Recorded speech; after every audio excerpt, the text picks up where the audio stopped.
Es zinu vienu no klātesošiem, kuriem 100 punktu nav ēdienu bildes. Aleksandra? Man, jā.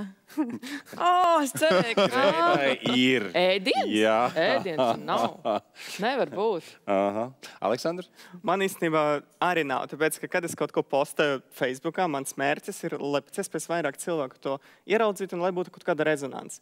Nu, es nezinu, ko man tādu jāiet, lai cilvēki baigi šeirotu, laikotu un priecātos par to, kas man tur attēlots. Nu, mēs zinām, kas tāds jāēd. Jā, tu savus viesus cienāji, ja es pareizi atceros, ar lubrikantu, tad, kad piedalījies atbilstošajā šovā.